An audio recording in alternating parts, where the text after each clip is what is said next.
He cheated after I cared for him through cancer. Now he wants to move back in. What would you do? Cared for my husband during his sminker treatment, then he cheated with his HV, got sick again, and moved back in. For most of our marriage, my husband, 39M, and I, 37F, had a very happy relationship. We had good jobs, decent money, 2 kids, and loved each other. Then he got diagnosed with a rare form of sinker, and we went through years of painful treatments and recovery together. We moved to a small house to be close to the research center where he underwent treatment. His parents paid half of the down payment on the house. The other half was from our savings and investments. In the divorce, he gave me the house and took all of his medical debt. We have been divorced a year, but now his sinker has come back and he needs treatment again at the same research hospital. He wants to stay in what is now my house while undergoing treatment, and his parents expect me to house him and look after him because he was generous in letting me have the house without taking his rightful share from the equity. When we were married and he was undergoing treatment, it was new stuff that was expensive and also very physically draining on him. We were lucky that both our jobs were supportive and flexible, but with his health issues, little kids, and expenses, we had to downgrade our lifestyle a lot. That plus the physical changes in his body made him very depressed. Whenever he felt a bit better, he'd go stay in his hometown. It's a small town where most of his family and a lot of his childhood friends live. I was doing all the caretaking of him, while also dealing with insurance complications. I was also managing the kids, the entire household, and my full-time job. We had help from friends and neighbors, but it was very hard. I wasn't happy about him spending his healthy days away from us, but it was good for his mental health, so I didn't feel like I could object. While he was staying there, he had reconnected with his high school girlfriend. A couple years ago, he admitted to me that he was sleeping with her, and I filed for divorce. He had fully recovered from his anchor by then. There are other aspects around the cheating that left me very heartbroken and feeling betrayed. His giving me the house and taking all the debt was an apology of a sort. His parents feel that I owe him for getting the house and should let him stay there for the 2 to 3 months his treatment is at the facility. I do want him to be well, and I don't want my kids to lose a loving father, but I can't deal with having him around me, especially not if I end up being his nurse and caretaker again. I am still very bitter about how our marriage ended. A lot of people close to me are telling me that I should support him for the sake of my kids. Whipped if I say I can't do that. Edit. They announced their engagement the day the divorce was finalized. That still hurts so much. I am struggling with this so much. I don't think I hate him. A part of me still loves him as an old friend. I definitely wouldn't want my kids to suffer the devastation of losing their father. He loves them and is loved by them. When I look at it as an outside observer, I can understand what he was going through and falling in love with someone else. During the worst parts of his illness, I was frequently cleaning up after him. His vomiting, his loss of bowel control, I pulled muscles and injured myself helping him move. He found that emasculating. So I can see how he'd find it appealing that someone still saw him as the old him when he was healthy and strong and I became the nurse figure. So I tell myself that I don't hate him, but I went years without sex because he was sick. The loss of libido was an expected temporary side effect of his medication. I accepted that and made do with being celibate. I feel guilty talking about how painful it was because I should be grateful he survived, and that is so trivial given the situation. But I would masturbate in hiding, didn't even get a vibrator because I didn't want him feel bad or awful for not being able to do it. And all this time I was making do thinking he wasn't able to, he was sleeping with a whole another person. And that disloyalty still makes me cry. Relevant comments where Up has replied, commenter, even without the cheating and whatnot, caretaking is a full-time job and it's very taxing emotionally, mentally, and physically. You're not his wife anymore. You have no obligation to do this. Oop, the last time I did it out of love. I can just not do it now. It was very difficult. The big upside to me and getting divorced was not having to deal with that anymore. As difficult as it is to take care of a sick person, dealing with the insurance bureaucracy and keeping track of all the medical contacts and treatment details is a pretty big logistical nightmare. Commenter, maybe for the sake of his children you could allow him to stay there, but he or his parents pay for a nurse or aide to care for him. You are certainly not obligated to help him in any way, but your children are old enough to know he's ill, and if you choose not to help him, it will likely adversely impact your relationship with your kids. If not now, later, especially if something happens to him and he dies, if you don't help him. I fear they will blame you for not helping him by at least allowing him to stay there. Oop, I hadn't started thinking on those terms yet. But yes, you are right. I have to measure how my kids will react to this. I haven't told them yet that he is sick again. They were very little back then and only knew that dad was sick and got better. Now my oldest is big enough to understand cancer and what that means. My ex has been the fun Disney dad since we separated. They adore him. Commenter, the chances of his parents being unaware that their son was sleeping with his high school girlfriend when he came home is 0. Oop. Oh, they knew and supported him. They were always good to me, so it wasn't like they wanted to break up my marriage, but they were in whatever makes him happy because he survived cancer. I think he received some side-eye for this from people who knew what we went through. And my ex-in-laws did damage control by making overly gushing social media posts about how the Geff always looked out for him and made him laugh when they were kids and did it again when he was going through a hard time, as if her comedy skills are what cured his cancer. I was just the background maid/nanny/assistant character that can be ignored. Sorry, I am still bitter and I keep regurgitating the same stuff. About the in-laws, they are my kids' grandparents, the only loving grandparents my kids have. They dote on my kids and drive hours to spend time with them and take them places. I resent them, but they are good grandparents. Update 1. The Sunday after I made the post to Ida, my ex-in-laws picked up the kids for a zoo trip. They sometimes come to pick them up to entertain them, and so I thought nothing of it. A few hours later, a very teary and contrite Mill dropped off 2 bawling kids with me. She told them their dad is sick and will die if he doesn't stay with us and go to the hospital. We hadn't had a talk with the kids yet about the diagnosis, and she dropped it on them that he is dying from cancer. He is not dying. It's a painful treatment, but he'll recover. I was so furious I was raging.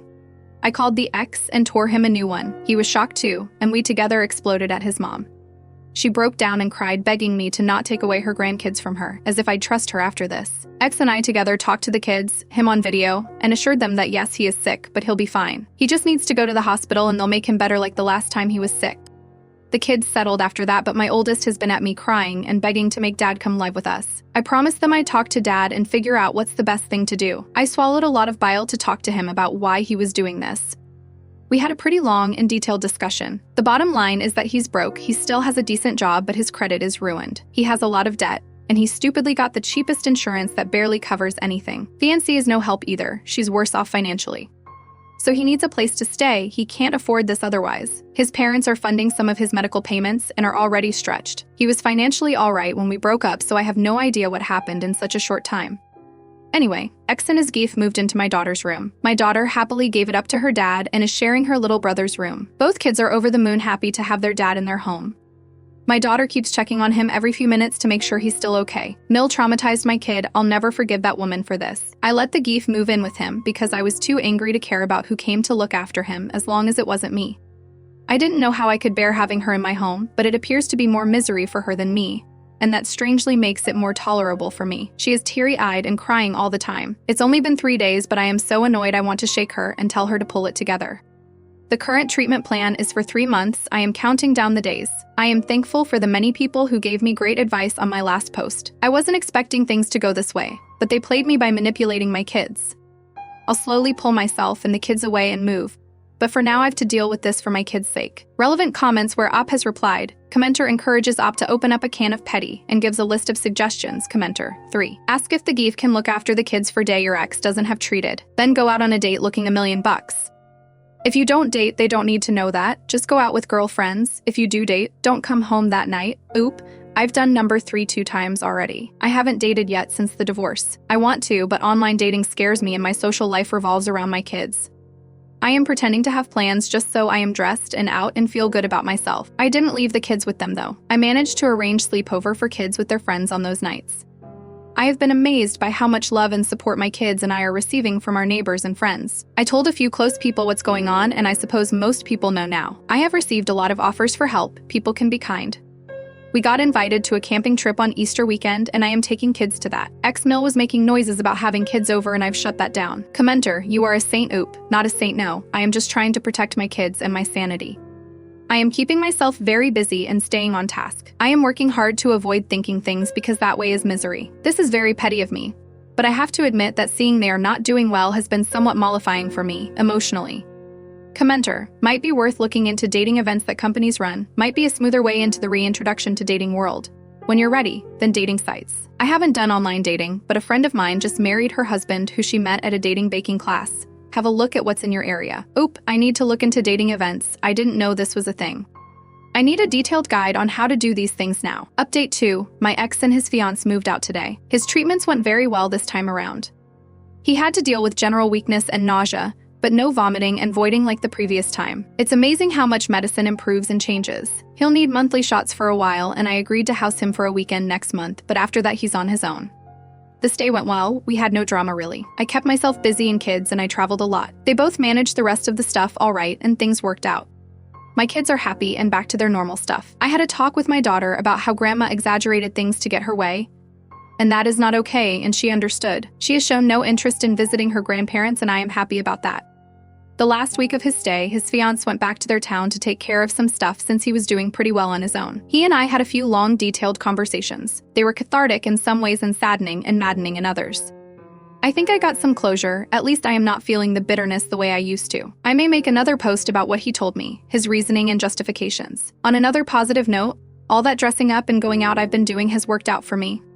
I met someone. We've been on 2 dates, and it's going great so far. This is my first time dating since the divorce, so I am keeping my expectations muted, but still it is very exciting and fun. Update 3, I tried writing about our conversations, but the process of thinking about it and analyzing it is very depressing. When we had the talk, I felt much better than I do looking back at it now. Then my new date invited me on a trip during the Memorial Day weekend. One of my close neighbor friend encouraged me to go while she watched my kids. I was pretty excited about this vacation, my first adult-only vacation in over a decade. I didn't want my overthinking about my ex to make me depressed during the trip, so I put that on hold. The trip went well, and I am pretty optimistic about this new relationship. Sorry to you guys for taking so long with this, but now that I feel happier, I can have a more grounded take on my ex's views. To start with, he was again very apologetic about what he put me through and that I deserved better from him. When he was going through his cancer treatment while we were married, I was extra careful with his feelings and being calm and patient with him. That had become so much of a habit that even when he told me about his affair, I still treated him with kid gloves. I was firm about wanting divorce and refused to consider his insistence on working it out, but I swallowed my anger and didn't go off at him. But this time I got to properly express my hurt and anger at him, and that was very, very cathartic. He took it okay for the most part, but also was stung by it and got defensive. He told me in some detail about how he and his geef got together. She was his high school girlfriend. She came from an abusive background, and in high school he had helped her and did a lot to encourage her to move out of that situation. When he moved away to go to university and she stayed their small town, the long-distance thing dissolved their relationship. He wanted a more big city life, and a few years after college he met me. When he was visiting his parents' home more while recovering, he reconnected with her. At that time, she was struggling to leave an abusive relationship. It again was like their high school days where she was in trouble and he was the knight in shining armor. I suppose that can be very attractive to someone who's been facing weakness and their own mortality. When he was home, I was waiting on him hand and foot. I didn't even know that he could have enough energy to do all the legwork for this other woman and was spending quite a bit to help her. That's where his currently being broke comes from. She was in financial trouble and he solved all her problems.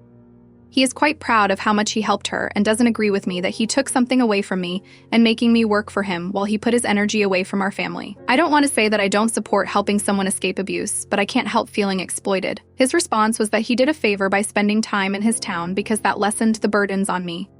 It is true that when he went away, life got easier by a lot. I had more time, I could focus more on kids, we could cook anything, eat anything. But if he had that kind of energy, then he could have helped me, you know. But he says that I was always stressed out and upset. My attitude was a drain on him. I resent that because I remember how careful I was around him, how much I made myself pliable to be his nurse. He brought up examples of how once I was so upset I went to the balcony to scream. The time I snapped at the kids and then cried about it. He had stories of how I was pushy and difficult. He wasn't making it up, I have my faults, but I did work hard and tried my best. I didn't realize that my help and support wasn't good enough for him. I didn't make him feel good. I just did the shit work. I think he resents me because he feels he owes me.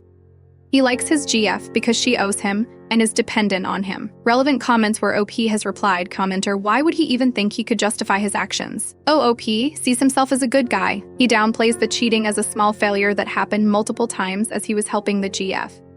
And I am the stubborn one for not being willing to work through it. Oh, OP on getting closure. I felt a touch of closure from being able to say a lot to him. Thinking back, I think he genuinely expected me to see him as the good guy once he gave me all the explanations.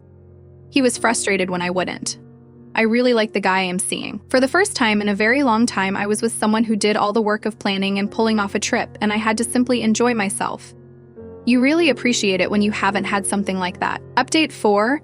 I introduced my beef to my kids this past weekend. We've been spending so much time together and talking almost every day, and I finally felt ready to bring him into their lives. I gave my ex a heads up that I am dating and will be introducing the guy to our kids. He went very quiet on the phone, then asked details about who he is, etc., and I gave those to him. He tried to dissuade me from letting kids meet my beef, says it's too soon, and it's not healthy for the kids and whatnot. As if I got the choice to make such a call when he got his GF into my kid's life. Anyway, I finished the call annoyed. Last night he calls me back to discuss my beef. Apparently he looked into him, which is fine by me, there's not much for him to criticize there, so he asks me if I am with my BF for money. To say I was furious is an understatement. My BF is in a lucrative career, and he may be a couple tax brackets above me. I don't know for sure, haven't talked finances with him. But I do pretty well myself, and I've supported myself and my kids, and even my lousy ex, and this is what he asks me. I retorted that no, I am not with him for his money. I am with him because my ex-husband dumped me after exploiting me. He got upset at that and says that I have a barbed tongue and people think I am so nice but don't see how verbally abusive I can be. So that's nice. All I've done for him, and he has no problem being cruel to me again and again. Update 5, I received a few messages asking for updates, but things have been calm, so there are no updates. My current relationship is going well. We are working on building our blended family. My 2 kids and his son get along really well. They are tight together. We have been thinking of buying a house together and selling mine. I am both excited and nervous about doing that. Ex didn't act up after that last argument. He's been more aloof than before, but that's preferable, so I don't care. Things are well on his side too, as far as I know. Update 6, my BF and I bought a new place together. I've sold the house and I am rather relieved to leave that place. I liked having a home, but there were too many bad memories there, and the emotional baggage of my ex-in-laws thinking they still have a claim on the place. I will miss my old neighborhood though. I had a lot of supportive friends there. My kids love the new place. It's bigger, with a bigger yard and nicer schools. As we were clearing out the house, I told my ex to pick up a few of his things still left behind. He had a few boxes of pictures and kids' artwork and some small things, and I left them in the garage for him to come pick them up. He came to get them and ended up full on crying over the memories. We didn't talk or interact in any way. I just gave him water and left him alone to calm down. But honestly, I felt such visceral rage at his crying. I thought I was over this and past is past and I am happy with my life now. But at that moment, I felt so much anger, and it upset me that I am still not fully past what he had done. His relationship with his fiancée has ended, and I do feel a bit bad about that. They were supposed to be married in July, and that didn't happen. Then I heard from some mutual friends that she has moved back with her abusive ex. They have kids together, and there was a lot of pressure from her family to reconcile. And yes, her family is abusive too. My ex had helped her against them when they were first dating, and they've always held that against him. So she stayed with ex while he was digging her out of her financial crisis. Now that she's in the clear, she goes back to the guy who put her in that hole. In a way, my ex, and by extension me, helped some deadbeat out there make a lot of savings. In that part, I feel angry on ex's behalf. I mean, I hate him for my own reasons. But he did try to help his old friend and high school sweetheart, and she screwed him over.